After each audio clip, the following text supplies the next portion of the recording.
Hello guys, good morning. कैसे हो आप सब? आपका एक बार फिर से स्वागत है आपके अपने चैनल आई विल पर, जिसमें कि हम कर रहे थे इन्वायरमेंट के प्रीवियस ईयर्स क्वेश्चन की सीरीज़ और इन्वायरमेंट गवर्नेंस के क्वेश्चन, और जिसमें हम पहले 30 क्वेश्चन कंप्लीट कर चुके हैं। अब हम आ जाते हैं अपने नेक्स्ट 30 क्वेश्चंस पर, क्योंकि इन्वायरमेंट गवर्नेंस से मतलब जो एक्ट वगैरह हैं उनसे जो क्वेश्चंस आ रखे हैं वो अप्रोक्स 60 क्वेश्चंस आ रखे हैं 2011 से 2020 के बीच में। तो चलिए शुरू करते हैं आज का अपना पहला क्वेश्चन।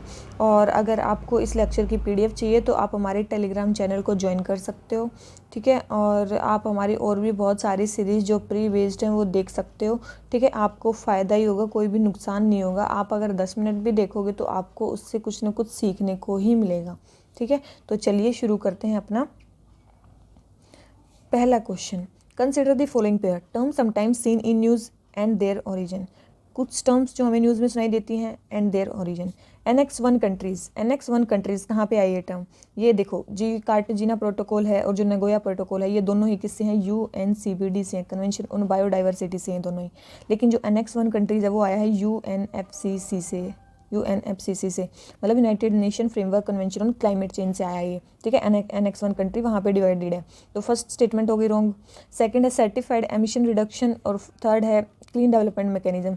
देखो, clean development mechanism yes Kyoto protocol से आया है, लेकिन जो सर्टिफाइड एमिशन रिडक्शन है वो भी क्योटो प्रोटोकॉल से आया, वो भी नागोया से नहीं आया है। ये दोनों देखो, कार्टेजिना प्रोटोकॉल ये किसके लिए है? ये बायोसेफ्टी के लिए है।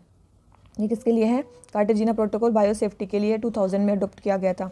नगोया प्रोटोकॉल 2010 में अडोप्ट किया गया था, और ये भी है तो डाइवर्सिटी के लिए, लेकिन जेनेटिक रिसोर्सेज के लिए, जेनेटिक रिसोर्सेज के लिए, ठीक है। तो यही चीज़ें हैं हमारी कि जो NX1 कंट्रीज़ हैं वो किस में हैं? UNFCCC में, कार्टेजिना में नहीं है।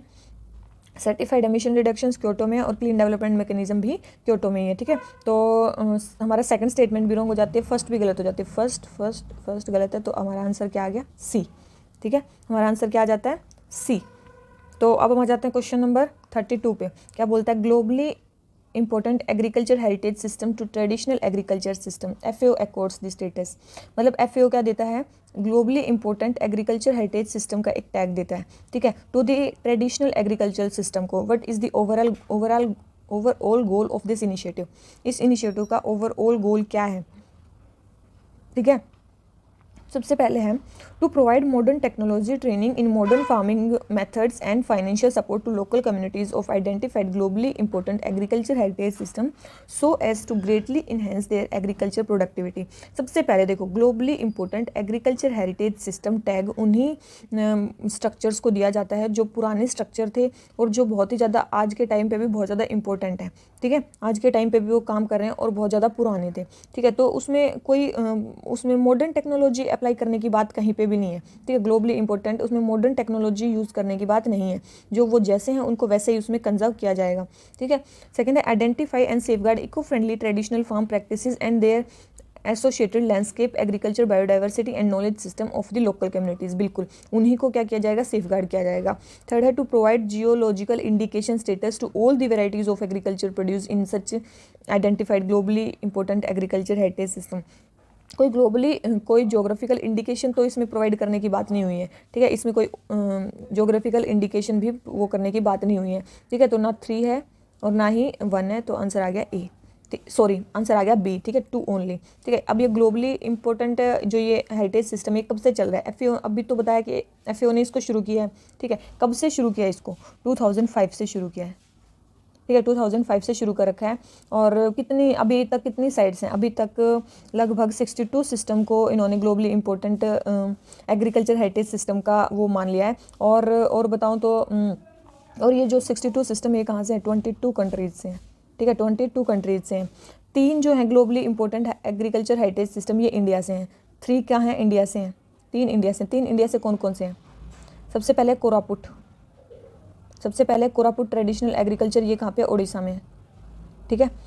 फिर है कुटानाड, कुटानाड ये कहाँ पे है? केरला में है। कुटानाड कहाँ पे है? केरला में है। और ये क्या है? बिलो सी लेवल फार्मिंग, ठीक है, बिलो सी लेवल फार्मिंग है ये। और पेम्पोर सैफरन हेरिटेज, ये तो आपको पता ही चल गया होगा। पेम्पोर सैफरन हेरिटेज ये कहाँ पे है? ये जम्मू एंड कश्मीर में है, ये कहाँ पे, जम्मू एंड कश्मीर में है। ये इंडिया की 3 साइट्स हैं जो कि globally important agriculture heritage system में आई हुई हैं, ठीक है। इनके नाम याद रखना, कोरापुट उड़ीसा, कुटानाड केरला और पैम्पोर सैफरन हेरिटेज ये कहाँ पे है, जम्मू एंड कश्मीर, ठीक है। आ जाते हैं क्वेश्चन नंबर 33 पे। National Ganga river basin authority, national Ganga river basin authority पढ़ो और उसमें से एलिमिनेट करने की कोशिश करो, ठीक है। सबसे पहले है river basin is the authority of planning and management, river basin is the unit of planning and management. Second है its spearheads the river conservation efforts at national level. और थर्ड है one of the chief minister of state through which the Ganga river flow become the chairman of this authority on rotation basis. तो याद रखना इसका जो chairman था वो कौन था, प्राइम मिनिस्टर, ठीक है। कोई चीफ मिनिस्टर इसके नहीं थे, इसके मेन जो थे वो थे प्राइम मिनिस्टर। अगर आपको एक स्टेटमेंट भी पता है ना तो आपका डायरेक्ट आंसर निकल जाएगा ए, ठीक है, कि इसके जो चेयरमैन थे एक्स ऑफिशियो वो ये थे। ये कब एस्टेब्लिश की गई थी, 2009 में एस्टेब्लिश की गई थी। किस एक्ट के अंडर, इन्वायरमेंटल प्रोटेक्शन एक्ट 1986 के अंडर, ठीक है। और हाँ 2000 हाँ ये तो थी इन्वायरमेंटल प्रोटेक्शन एक्ट के अंडर की गई थी, ठीक है। 2014 में इसको 2014 जब आया, जब हमारी गवर्नमेंट चेंज हुई 2014 में इसको मिनिस्ट्री ऑफ जल शक्ति में डाल दिया था, मिनिस्ट्री ऑफ जल शक्ति में इसको डाल दिया गया था, ठीक है। और 2014 में तो इसको जल शक्ति में डाल दिया और 2016 में इसका नाम ही चेंज कर दिया, 2016 में इसका नाम ही चेंज कर दिया, क्या, नेशनल गंगा काउंसिल, क्या कर दिया, नेशनल गंगा काउंसिल, ठीक है, 2016 से, ठीक है। और ऐसे ही Namami Gange programme, national Ganga council, ऐसे बहुत सारी चीज़ें कर रखी हैं, ठीक है। तो अब इसका नाम क्या है, नेशनल गंगा काउंसिल। तो यस, रिवर बेसिन इसकी यूनिट है प्लानिंग एंड मैनेजमेंट की, और it's spearheads the river conservation efforts at national level. Yes, ये नेशनल लेवल पे रिवर को कंजर्वेशन करने के एफर्ट्स को स्पीयर हेड करती है, प्रमोट करती है, ठीक है। With reference to International Union for Conservation of natures and CITES which of this statements are correct. IUCN और साइट्स, इतनी बार आप इनके वो पढ़ते हो कि कौन इसका IUCN स्टेटस क्या है, इसका ये साइट्स में कौन से अपेंडिक्स में आता है, तो बताओ कि इनके बारे में कौन सी चीज़ें हैं, ठीक है। तो सबसे पहले IUCN is a organ of UN and sites is an international agreement between governments. ये जो है देखो याद रखना कि जो IUCN है ये UN का ऑर्गन नहीं है, IUCN जो है UN का ऑर्गन नहीं है, लेकिन हाँ इसका उसमें UN में ऑब्जर्वर स्टेटस है। यस, जो ये जो है साइट्स है वो इंटरनेशनल एग्रीमेंट है। इसका मतलब जो पहली स्टेटमेंट होगी वो रॉन्ग होगी, मतलब कि IUCN जो है UN का ऑर्गन है, नहीं वो UN का ऑर्गन नहीं है, ठीक है। तो फर्स्ट स्टेटमेंट रॉन्ग होती है, हमारा आंसर आ गया क्या, अब भी, ठीक है। सेकंड है IUCN runs thousands of field project around the world to better manage natural environment. बिल्कुल, IUCN बहुत सारे फील्ड प्रोजेक्ट को चलाता है वर्ल्ड में बेटर मैनेज करने के लिए नेचुरल इन्वायरमेंट को। और थर्ड है sites is legally binding on states that have joined it, but this convention does not take place of national laws. Site जो है लीगली बाइंडिंग है स्टेट्स पे जिसने उसको ज्वाइन कर रखा है, लेकिन वो कभी भी नेशनल लॉज का वो नहीं लेता। बिल्कुल, ये स्टेटमेंट भी बिल्कुल सही है, ये लीगली बाइंडिंग है, ठीक है। याद रखना साइट्स वाले के जो प्रोग्राम्स हैं, तो फर्स्ट एंड सेकंड सही हो जाता है, सॉरी सेकंड एंड थर्ड सही हो जाता है, और फर्स्ट हमारा जो आंसर है वो रॉन्ग है। आ जाते हैं क्वेश्चन नंबर 35 पे। विच of the following is associated with issues of control and phasing out of use of ozone depleting substances. Ozone depleting substances को फेज आउट करने के लिए कौन सा बनाया, देखो अभी बताया था, नागोया प्रोटोकॉल किसके लिए था, बायोसेफ्टी के लिए था, ठीक है। उसमें मतलब जेनेटिक रिसोर्सेज के लिए। क्योटो किसके लिए था, ग्रीन हाउस गैसेस के लिए था। तो ये जो मॉन्ट्रियल प्रोटोकॉल है ये किसके लिए बना था, मॉन्ट्रियल प्रोटोकॉल था ओजोन डिप्लीटिंग सब्सटेंसेस के लिए, ठीक है। ये बना था मॉन्ट्रियल प्रोटोकॉल। और ब्रिटन वुड्स कॉन्फ्रेंस, तो उसमें क्या वो बने थे, वर्ल्ड बैंक और IMF, इकोनॉमिक्स में आपने पढ़ा होगा, ठीक है। तो ये अब देखो मॉन्ट्रियल प्रोटोकॉल के बारे में, मॉन्ट्रियल प्रोटोकॉल कब आया, कैसे आया, ठीक है, क्योंकि बहुत ही ज़्यादा इंपॉर्टेंट है ये, तो इसके बारे में कुछ चीज़ें देख लेते हैं। सबसे पहले मॉन्ट्रियल प्रोटोकॉल कब साइन किया गया, 1987 में। फोर्स में कब आया, फोर्स में आया 1989 में, ठीक है। उसके बाद इंडिया सिग्नेटरी कब बना, अगर मैं इंडिया की बात करूँ कब सिग्नेटरी बना, 1992 में, ठीक है। इंडिया ने 1992 में साइन किया। और मेनली किसके लिए है, मेनली है ओजोन डिप्लीटिंग सब्सटेंसेस को एलिमिनेट करने के लिए, जैसे कि क्लोरोफ्लोरोकार्बन को एलिमिनेट करने के लिए था ये, ठीक है। क्लोरोफ्लोरोकार्बन को एलिमिनेट करने के लिए था। क्या लीगली बाइंडिंग है, नहीं, क्या है ये, नॉन लीगली बाइंडिंग है, नॉन लीगली बाइंडिंग है इसके जो वो हैं प्रोविजंस हैं, ठीक है। तो इसमें क्लोरोफ्लोरोकार्बन को एलिमिनेट करना था, तो यूज़ क्या करना था यहाँ पे, हाइड्रोफ्लोरोकार्बन, क्योंकि ये क्या थे, ये लेस ओजोन डिप्लीटिंग थे, ये ओजोन को डिप्लीट नहीं करते थे, ठीक है, तो याद रखना। तो यहाँ पे हम हाइड्रोफ्लोरोकार्बन के यूज़ को वो कर दिया था परमिट, और क्लोरोफ्लोरोकार्बन के यूज़ को कर दिया था मना, कि नहीं इनको हम यूज़ नहीं करेंगे क्योंकि ये क्या है, बहुत ज़्यादा ओजोन को डिप्लीट करते हैं। इसके बाद क्या हुआ, एक मतलब नीड फेल्ट हुई, बाद में रिसर्च हुई तो पता चला जो हाइड्रोफ्लोरोकार्बन है ये ओजोन डिप्लीटिंग तो कम करते हैं, लेकिन इनका ग्रीन हाउस पोटेंशियल बहुत ज़्यादा है। ग्रीन हाउस पोटेंशियल इनका बहुत ही ज़्यादा है, मतलब बहुत ही ज़्यादा है, ठीक है, बहुत ज़्यादा इनका ग्रीन हाउस पोटेंशियल। तो ये अगर ये एक प्रॉब्लम को अगर हम हटा रहे हैं तो हम दूसरी प्रॉब्लम को बुलावा दे रहे हैं, मतलब अगर हम ओजोन को बचा रहे हैं तो हम ग्लोबल वार्मिंग को और ज़्यादा बढ़ा रहे हैं, ठीक है। तो इसमें फेल्ट किया गया कि हमें शायद इसमें अमेंडमेंट करना चाहिए मॉन्ट्रियल प्रोटोकॉल में, ठीक है। तो क्या हुआ, 2016 में एक अमेंडमेंट किया गया मॉन्ट्रियल प्रोटोकॉल में, जिसको बोला गया किगाली अमेंडमेंट।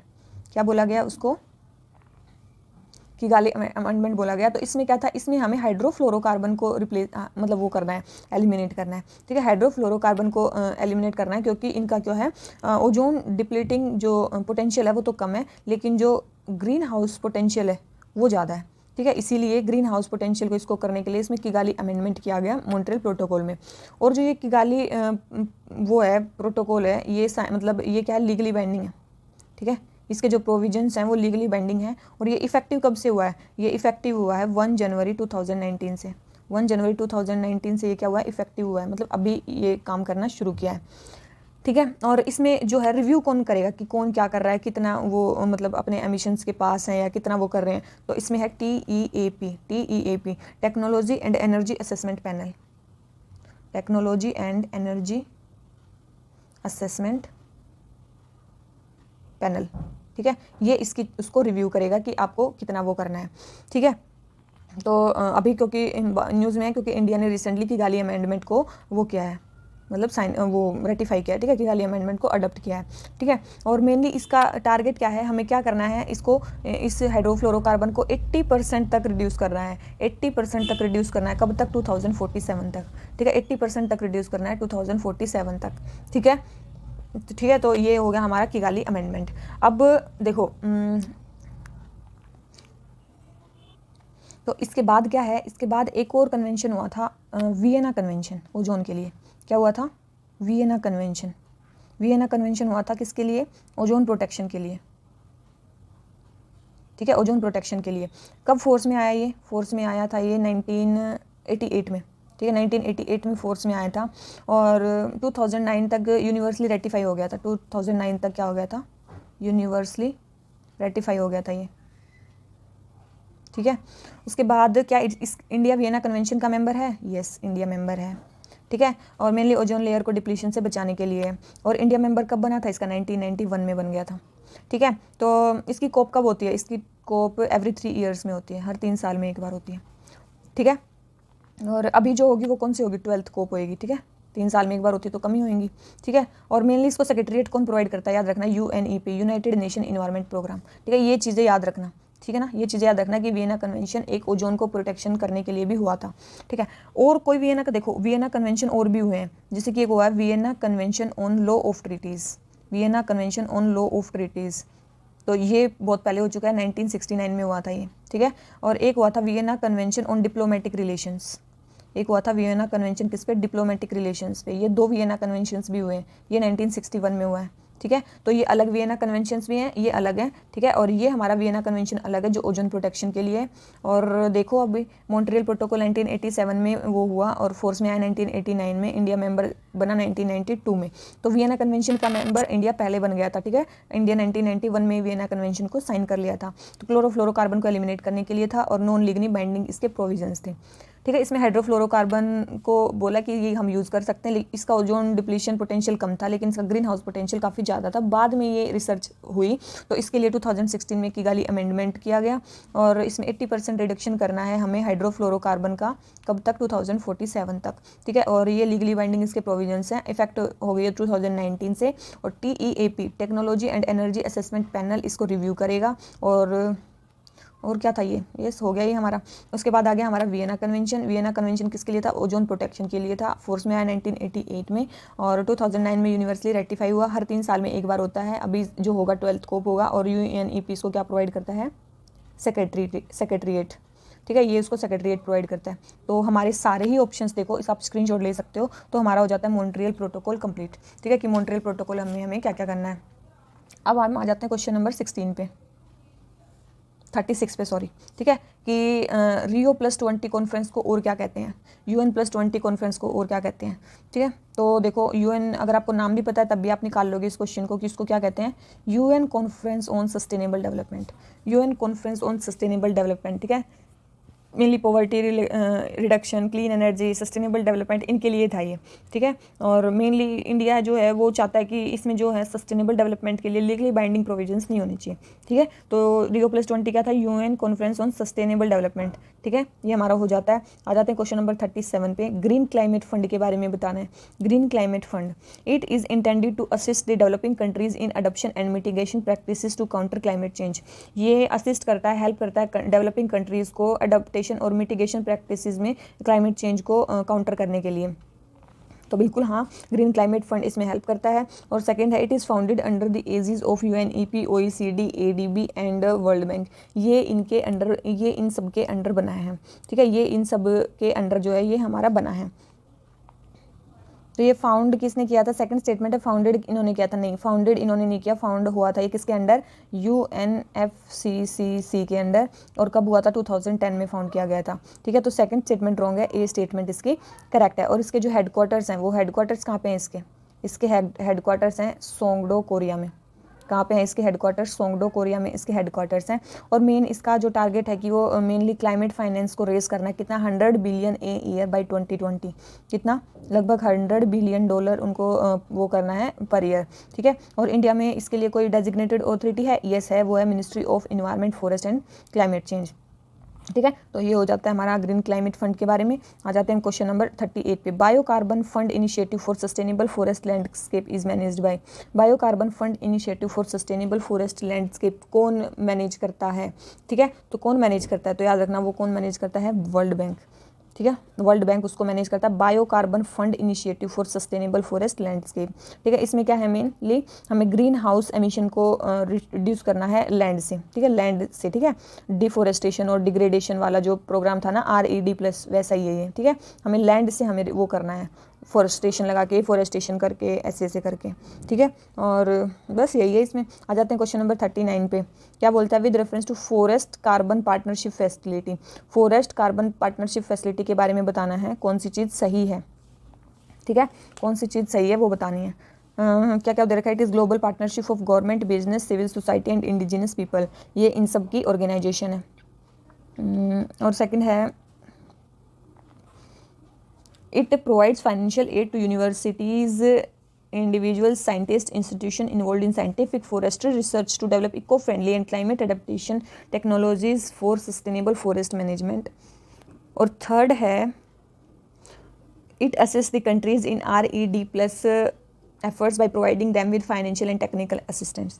तो याद रखना ये फाइनेंशियल एड प्रोवाइड नहीं करता यूनिवर्सिटी वगैरह को, ठीक है। यूनिवर्सिटी, इंडिविजुअल, साइंटिस्ट और इंस्टीट्यूशन को किसी को ये फाइनेंशियल एड प्रोवाइड नहीं करता है।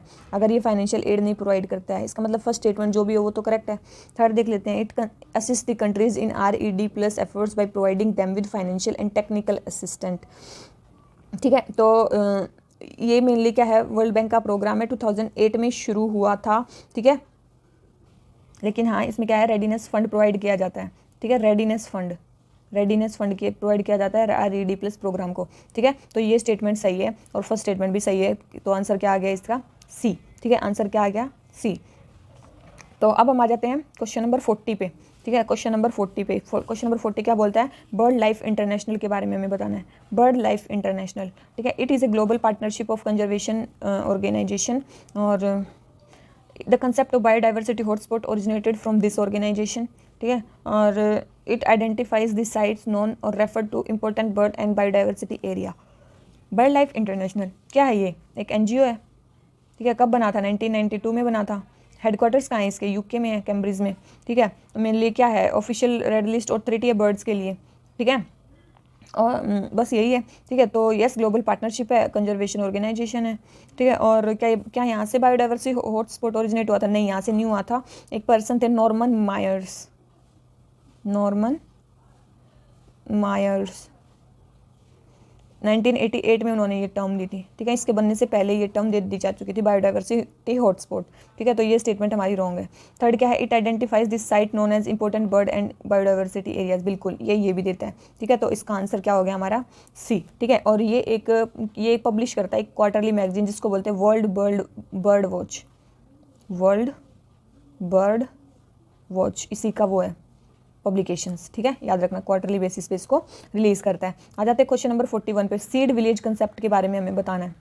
सीड विलेज कंसेप्ट क्या है, तो सीड विलेज कंसेप्ट है involving the farmer for training in quality seed production, quality seed production में फार्मर्स की ट्रेनिंग करना, and thereby to make available quality seeds to others at appropriate time and affordable cost, और दूसरों को वही जो quality seeds हैं time पे पहुंचा देना और अफोर्डेबल कॉस्ट पे पहुंचा देना, उसको बोलते हैं सीड विलेज कंसेप्ट, ठीक है।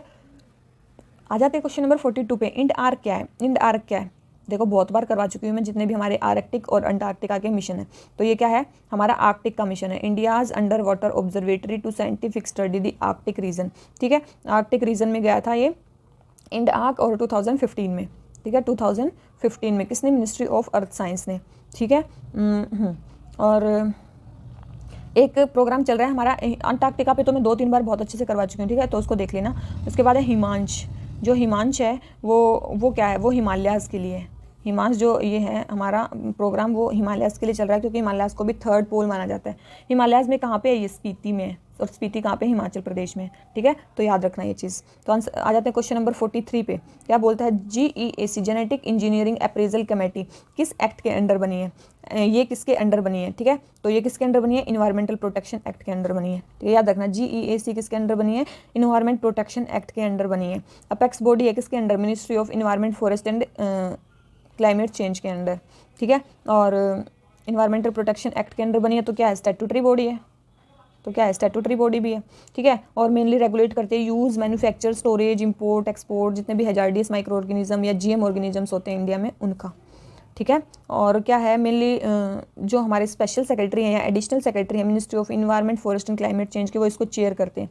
चेयर कौन करते हैं इनको, स्पेशल या फिर additional secretary to environment forest and climate change, ठीक है। और को चेयर कौन करते हैं, department of biotech, co chair ministry हो है इसमें, डिपार्टमेंट ऑफ बायोटेक भी इसको को चेयर करता है, बायोटेक, ठीक है। और मेनली GM जो ऑर्गेनिजम्स हैं उनको फाइनल अप्रूवल कौन देता है, उनको देता है environmental minister.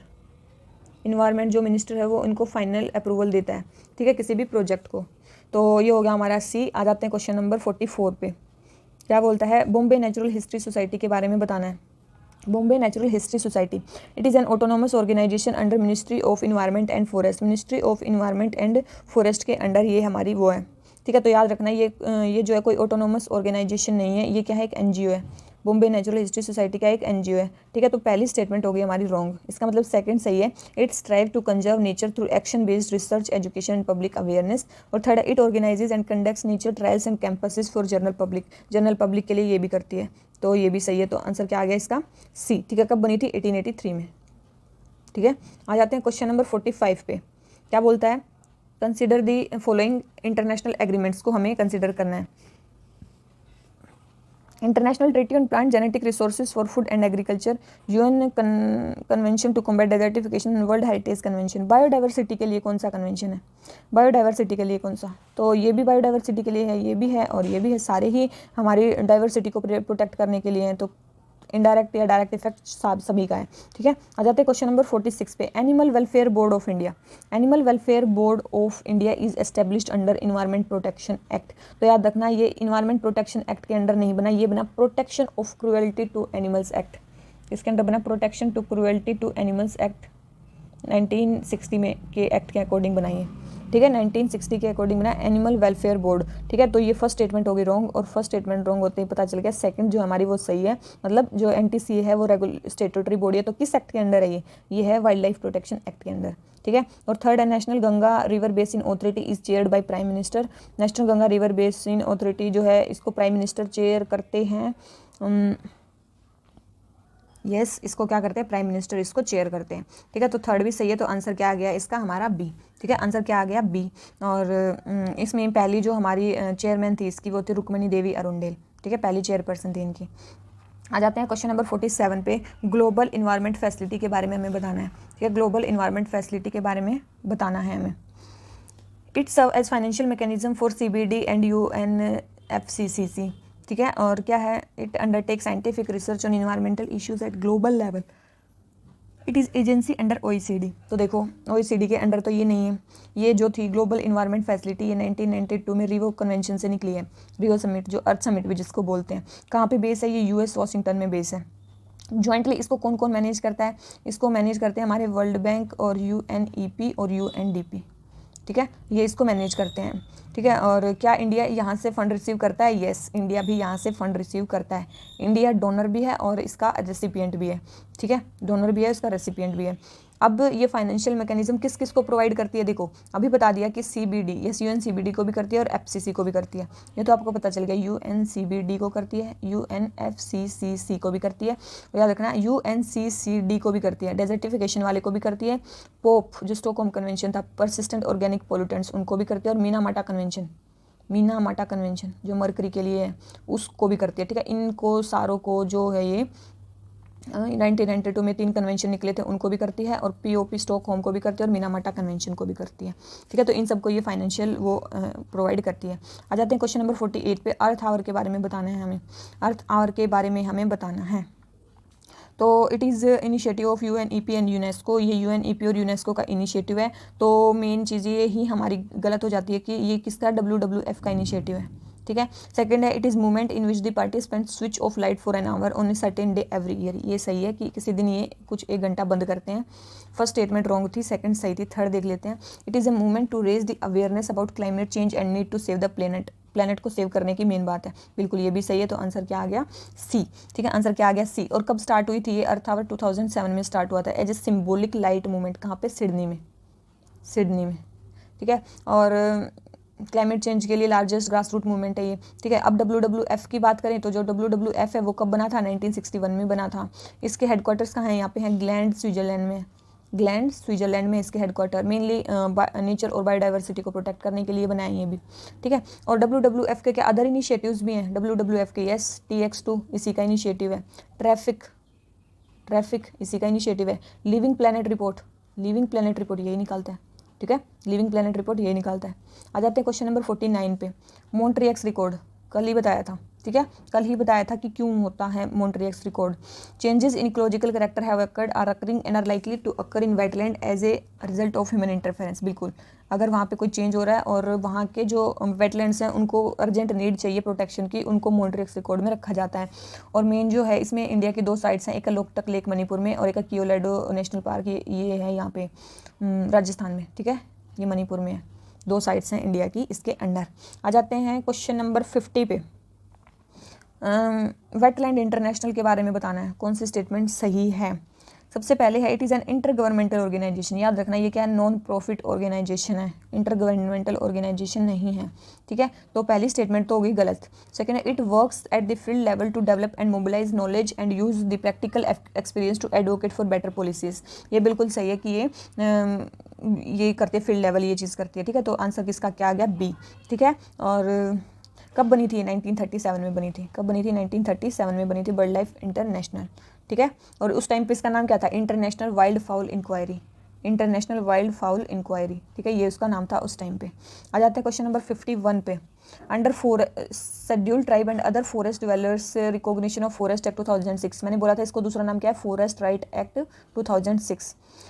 Who shall be the authority to initiate the process of determining the nature and extent of individual or community right or both? कौन है जो राइट्स को सबसे पहले बताएगा? तो याद रखना ये है बॉटम अप अप्रोच, ठीक है। बॉटम अप अप्रोच में क्या होगा? जो ग्राम सभा है वो बताएगी कि क्या क्या हमारे राइट्स हैं, ठीक है। याद रखना इसको। अब आ जाते हैं क्वेश्चन नंबर 52 पे। 52 हमें क्या बोलता है?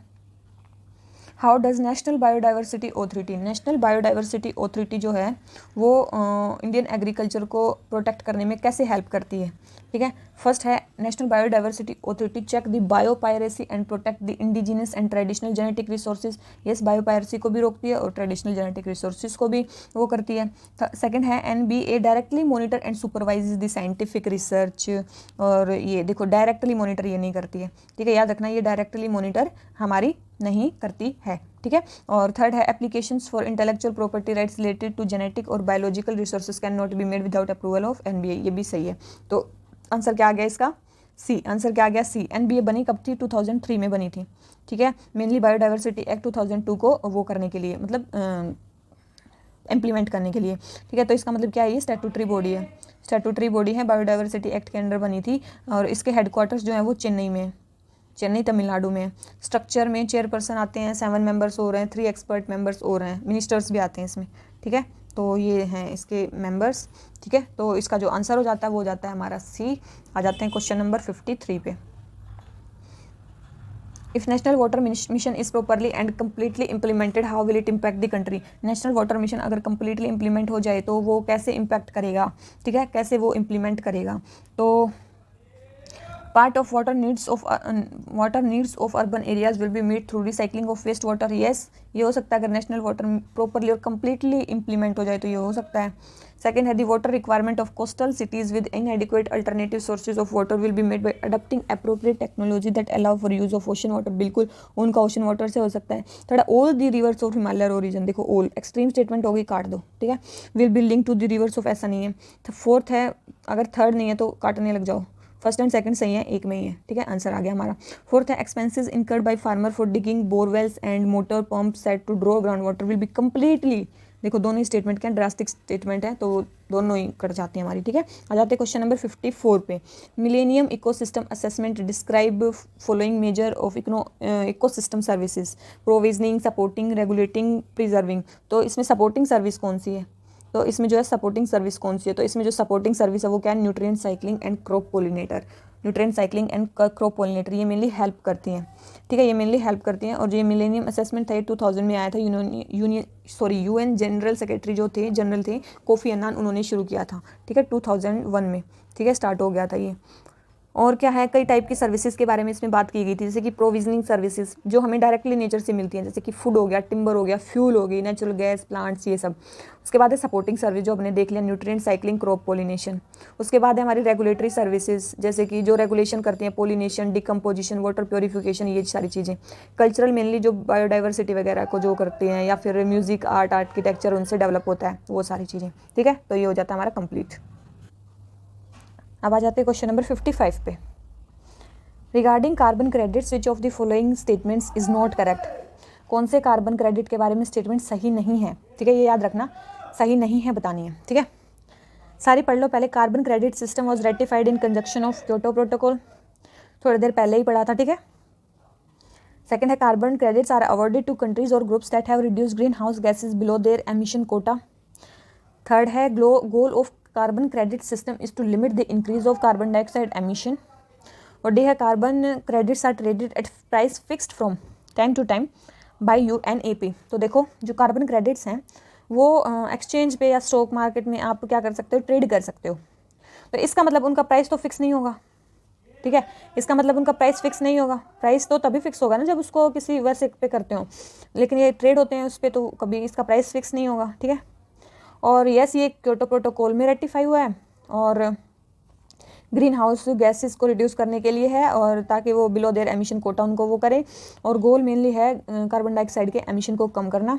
1 कार्बन क्रेडिट इक्वल होता है 1 टन ऑफ CO2 एमिशन, ठीक है, 1 टन ऑफ CO2 एमिशन पे होता है 1 कार्बन क्रेडिट, ठीक है, ये होता है, ठीक है। ये आ जाते हैं क्वेश्चन नंबर 55 हमारा हो जाता है। तो गलत कौन सी हमारी? डी स्टेटमेंट गलत है।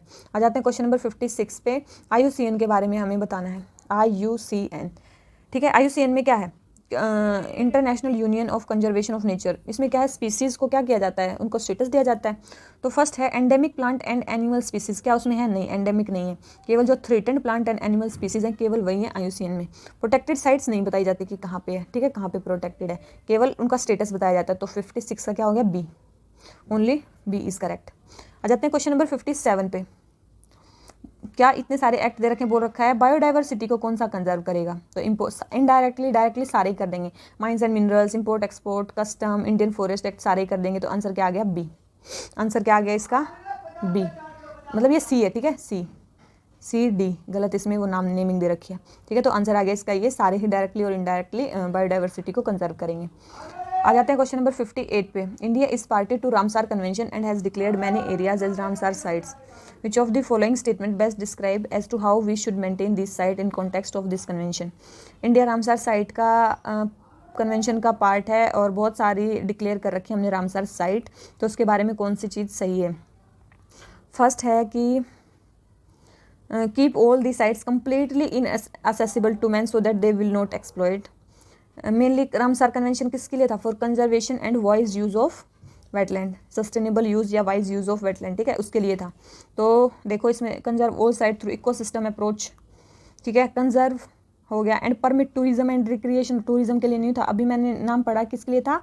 For conservation and wise use या सस्टेनेबल यूज ऑफ वेटलैंड्स, ठीक है, तो वो दोनों आने चाहिए। इसमें कंजर्व आ गया, conserve all the site through ecosystem approach for a period without any exploitation with specific criteria and specific period for each site. देखो हर एक साइट के लिए कुछ अलग अलग नहीं है, ठीक है। Conserve all the sites through ecosystem approach and allow there simultaneous sustainable use, conservation and sustainable use of wetlands के लिए ये है, ठीक है। आंसर आ गया डी। आ जाते हैं क्वेश्चन नंबर 59 पे। सस्टेनेबल डेवलपमेंट जो चीज़ बताती है उस वही चीज़ और कौन बताता है? मेन इसका यही है, sustainable development is described as development that meets the needs of present without compromising the ability of future generation to meet their requirements in the perspective inherently. मतलब इनहेरेंटली ये कंसेप्ट और किस में है? तो इनहेरेंटली वो कंसेप्ट किस में है? कैरिंग कैपेसिटी में। कैरिंग कैपेसिटी में, कैरिंग कैपेसिटी मतलब मैक्सिमम पॉपुलेशन साइज किसी भी स्पीसीज का जो इन्वायरमेंट सस्टेन कर जाए इनडेफिनेटली, मतलब अगर ये धरती इनफाइनाइट टाइम तक रहे तो कितने मैक्सिमम नंबर ऑफ पॉपुलेशन को वो सस्टेन कर सकती है, ठीक है, अगर फूड, हैबिटेट, वाटर ये सारी चीज़ें प्रोवाइड कर दी जाए, ठीक है। अब आ जाता है question number 60, movement for change climate neutral now. ये किसका इनिशिएटिव है? तो ये किसका है? UNFCCC का सेक्रेटरीट का ये इनिशिएटिव है, ठीक है। आ जाते हैं 61 पे। क्या बोलता है? कोई पार्टिकुलर स्पीसीज अगर शेड्यूल 6 में है तो वो क्या है? देखो कल ही बताए थे मैंने, 1, 2 जो हैं वो उनको सबसे हाईएस्ट प्रोटेक्शन में है और पेनल्टी भी ज़्यादा है। 3, 4 में पेनल्टी कम है लेकिन हाँ उनको भी कंजर्व किया जाता है। और शेड्यूल 5 में और शेड्यूल 6 में ऐसे प्लांट आते हैं जिनको हम कल्टीवेट नहीं कर सकते। लेकिन देखो इसमें ऐसे हम कर सकते हैं कि such a plant can not, second statement देखो, such a plant can not be cultivated under any circumstances. देखो किसी सर्कमस्टांस के तो अंडर कर सकते होंगे यस, लेकिन वो जो प्लांट्स है वो क्या है? प्रोहिबिटेड होते हैं कल्टीवेशन के लिए, तो उनको अगर कल्टीवेट करना है तो लाइसेंस चाहिए आपको, ठीक है। तो आंसर आ गया इसका ए, ठीक है। तो GM के बारे में बात नहीं हुई और इसके बारे में बात नहीं हुई, ठीक है, तो इसका आंसर आ जाता है हमारा ए। तो हमारे जितने भी इन्वायरमेंट के प्रीवियस ईयर्स क्वेश्चन थे वो हो जाते हैं आज कंप्लीट, ठीक है। अगर आपको ये लेक्चर पसंद आया हो तो प्लीज़ लेक्चर को वीडियो को लाइक कर देना और चैनल को सब्सक्राइब कर लो जल्दी से, ठीक है, क्योंकि और भी बहुत सारे ऐसे अच्छे अच्छे लेक्चर्स आपके लिए आने वाले हैं। सो इसी नोट पे आज का लेक्चर हम ख़त्म करते हैं। So thank you very much, bye bye.